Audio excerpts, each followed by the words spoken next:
I grew up in the shadow of the Thornton Viaduct, a massive soot-stained ribcage of stone strangling the Pinchbeck Valley. People call it a landmark. I call it a predator. There's a legend about Fair Becca. The clean story says she was a Victorian girl who jumped, but the locals, the ones who never open their curtains, know the truth. Becca didn't just die. She became the valley's debt, and the valley always collects.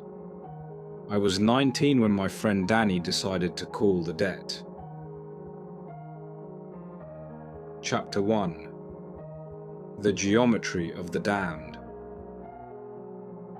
The fog in Thornton doesn't roll in. It breathes, thick, yellow, smelling of wet iron and rotting flowers. 3 times, Elias, Danny said. His torch cut a weak path through the mist. Say her name under the 29th arch. 3 times. Then she'll show you how she fell. Danny, let's just go to the pub. This place feels wrong. Under the viaduct, the air was dense, like being underwater. The stone pillars wept black, oily streaks. Danny ignored me. He stepped into the arch, cupped his hands and screamed, "Rebecca!" No echo, just muffled silence, as if the stones swallowed the sound.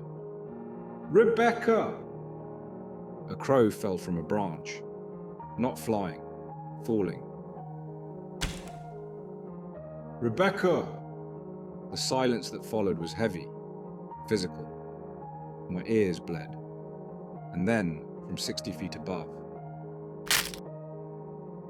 Chapter 2. The Wet Impact. We didn't look up. Something heavy had fallen. Danny's torch caught a pile of white rags, but it wasn't cloth. It was skin. Translucent, waterlogged skin, stretched over shattered bones. She unfolded. A spider with broken legs, limbs snapping into place with sickening pops. Her head hung by a single tendon. Her face, gone. A vertical hole leaked thick black bile. Her eyes were nothing but weeping, obsidian craters. "Run," I whispered. My legs refused. She moved. Not mud. Her organs shifted inside a body that could barely hold itself together. Chapter 3. The Scent of the Grave. We clawed up the embankment. Nettles tore at our hands. I looked back. She climbed the slope, using jagged bones of her arms like hooks. Wet, gurgling rattles escaped her throat, like pennies in a jar. "Witness!" We burst onto Thornton Road. The orange streetlights were a sanctuary, but Danny's face, sprayed with tiny black droplets. "She touched me," he whispered.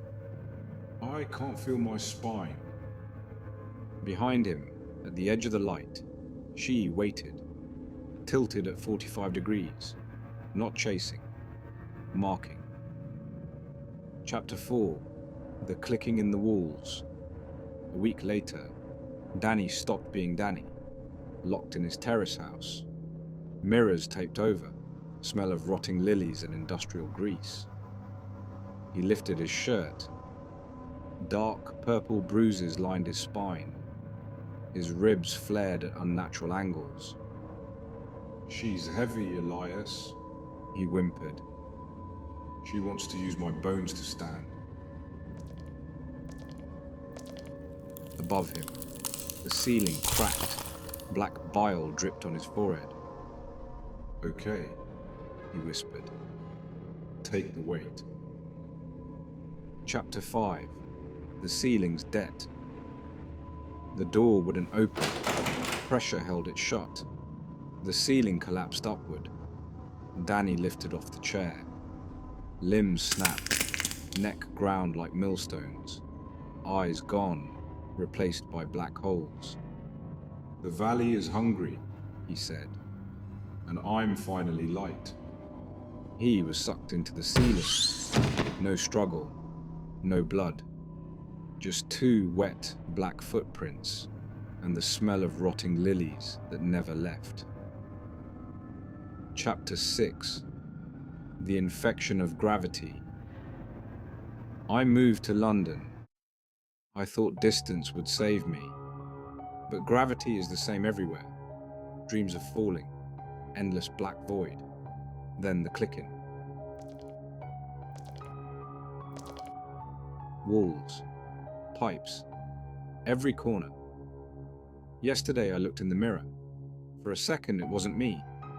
Danny stood behind me, blue translucent hand on my spine, cold, intense. I blacked out. I woke up on my balcony, 14 stories up, toes over the edge, not afraid, desperate to stop the clicking. Chapter 7. The Last Arch. I woke up under the 29th arch in Thornton. I didn't drive here. Don't remember how I arrived.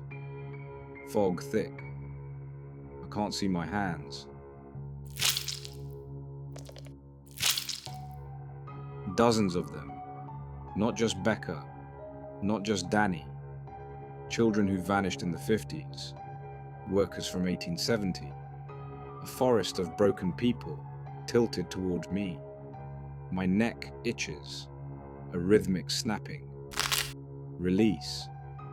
I walk toward the stairs. Up. The valley below looks like an open grave.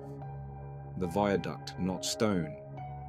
Billions of calcified bones holding the weight of the world. Wind whispers my name. Not a threat.